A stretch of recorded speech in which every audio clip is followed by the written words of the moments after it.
Assalamu alaikum wa rahmatullahi wa barakatuh to some of you, and peace out to the rest of you. The blackest hearted, blackest minded, blackest man on social media signing black and shining again, asking you to hit the share button because the message is more important than the messenger. I'm going to go ahead and say very quickly that although the reasons are more than this, I'm now giving you a brief explanation that touches the tip of the iceberg, that touches the surface as to why my son, as an adult, is forbidden by his grown dad, who lives in ocean and a continent away, from approaching the Western black woman. Some are going to say, wait a minute, why y'all always got to bash black women? Well, let me start by saying that as a youngster, he and I agreed when he was young, when he was a minor, he was a kid, he and I agreed he was not going to approach the Western white woman for certain reasons. And a lot of them had to do with the simple history lessons that were being taught to him in school. That was enough right there. He was like, no, that's it. If their ancestors did all of this, and they don't think that their ancestors were wrong, and they're telling us that these were the heroes of the nation and heroes of other nations, then no, I don't want nothing to do with them. Because we're going to have an argument, and it's not going to be pretty. We're going to have some problems. That's how he was talking as a young teen. Let's say 12. No, we're going to have some problems. It continues on and it goes on. My son now is the type that does not, he is the bookish type. So he's not the type that sisters chase down right now. He and I are fully aware of what it is. The thing is, my son had to say to me once when we were talking about who he would be with and wouldn't and how, because he wanted his black militant dad to know in advance that sisters wasn't checking for him. I told him, son, I know they're not checking for you. I'm not even blaming you for that. You're not obese. You're not as skinny as a twig either. You're actually of a slimmer athletic build. You're nice to look at to the women, as long as you got a fresh haircut. All it is they ain't seen you on a sports team and you wear glasses to correct your vision. It doesn't even make you ugly. It doesn't have to. You're a black American male, and the culture is Hybristophilic. If there was something that really was wrong and drove women away from him, the truth be told, it is the Western black woman that will be the last one to ever find out what the hell it is because of the prejudgments that our women make of us in that market. Now, if he's not allowed to approach the Western white woman, and he agreed to that, certain things that come with them are even worse in sisters. Now, I still hold that the Western sister is the second worst woman on the planet, not the worst. However, there are certain things that immediately are worse. Let's start with number one, the approach itself. There's not a right way to make an approach. He likes the Transformer movies. He's a talented artist. I've sparred with my son before. I'm not really that good of a boxer, but my son was quite a surprise. However, the women don't know this. I didn't tell little girls at his school about how he hit his grown dad and I saw stars. I didn't explain that. It wasn't something they would have wanted to hear anyway. In the end, because he doesn't look like he's trouble, to sisters, that means he looks like a pushover, an Urkel, because there's no in between with sisters. And consequently, there's no right approach for him to make to a lot of the Western white women. And we already know it's hard approaching sisters. So since there's no right approach for him to make to the women of his own race in the West, that right there is reason enough by itself for me to say you are to never approach a Western black woman. Just that. The other thing that's worse is the Hybristophilia. The little mayonnaise mafiosa, Karen and Becky and Amber, also like their so-called bad boy. But to them, a bad boy has a low haircut, some tats, skips class, spray paints a little graffiti, until a real OG or a cholo gets at them. But up until that point, he's a bad boy. The Western sister, when she's hybristophilic, she is really, now she's not even hybristophilic, she's hybristomaniac. She is what LOM refers to as a Klingon bitch, pardon my French. Now you see, the Klingon bitch, some people thought meant that she's black, and that's what LOM is talking about. Lion and MGTOW meant she's black, so she's a Klingon bitch. No, he's talking about the hybristophilia, the love of violence in them.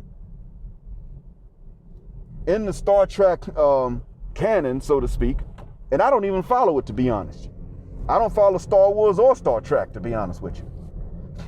I just decided I'm going to try to follow the Transformers storyline a little more because my son likes it, and it might help me to teach him some more lessons, because that's my job as a dad, even when he's grown.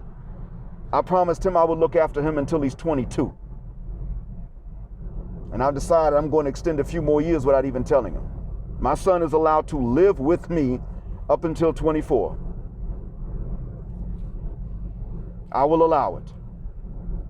And then, if he's really that good of a person if he's good at living as an adult with an adult, then he can live with me longer. I'm fine with that. But I don't follow even Star Trek or Star Wars, but even I know that the Klingon woman, the Klingon female in the Star Trek storyline was just extra violent. They only wanted a Klingon male that had killed somebody, or to a certain extent, something along those lines. And so, at the end of it all, we already know that the sister's bad boy is a hell of a lot worse. That ninja's got to have felonies, tattoos, maybe even some warrants out on them right now. And the reason that these women have been wanting this, we thought, was because of some exaggerated need for security that these women have. Turns out it was nothing more than an exaggerated need for control. No, the mayonnaise mafiosa wants the bad boy for the sense of security. No. She's the only one that wants him for the sense of security that he provides. Boom Shika Bonquisha and Sapphire, while they don't feel safe without such a man, they still want the control they have over such a man. That right there is reason enough by itself, with no other reasons. So I got 2 reasons so far I done told you, and I don't even need one to back up the other. Each one by itself would suffice. Next.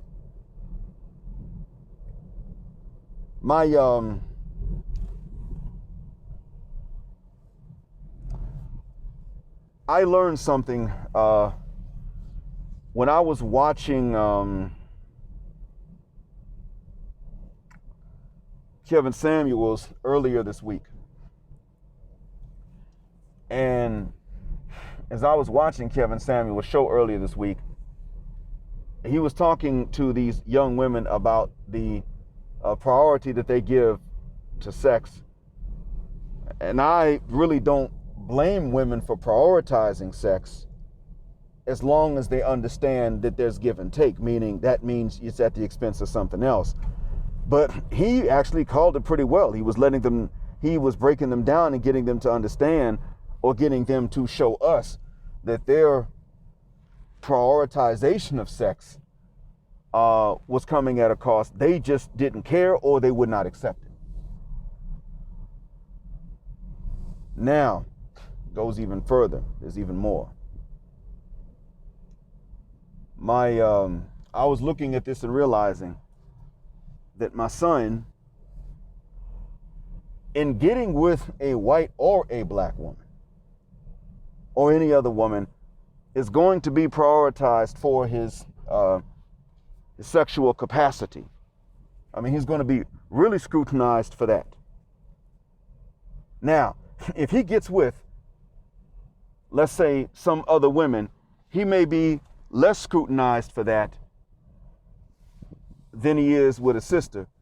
And if he's scrutinized for it, then it may not be along with financial scrutiny. In other words, they're probably going to be very clear on what his strength and weakness is. I don't have to tell you. If he gets with a sister, he's going to be scrutinized for everything, all of it.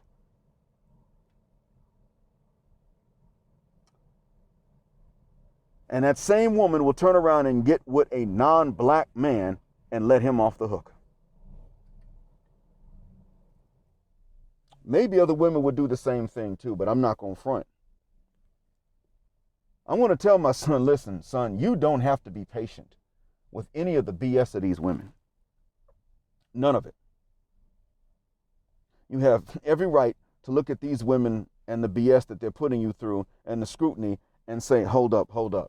If every man ain't going through this, I don't have to meet these standards. If any other man doesn't have to meet these standards, I don't. If you don't have to meet comparable standards, I don't have to meet these standards. But the fact that he's going to be hyper criticized for whatever he doesn't have, even though no man has everything, well, that's also a reason in and of itself. These are just three. The reason I'm telling you all this is not because he's special to you. My son is special to me. I'm special to him. To you, I'm not special. And to you, he's not special. I understand that. I'm telling you this because it is good for you men and any ladies that may hear this to understand that this is something that is actually more common than what we think. It's exactly that he is not special that drives me to explain this to you, to tell you this. He is not special in that regard. He's actually very typical. There are more sons out there that not only are voluntarily not willing to approach sisters anymore, but there are some whose parents are telling them you better not do it. And again, he's one of many men that was driven away by the woman, not who drove the women away. Thank you for listening. Black heart, black mind, blackout. Assalamu alaikum, and black heterosexual non-select male power just because she doesn't like it. And black patriarchy until extinction or judgment day.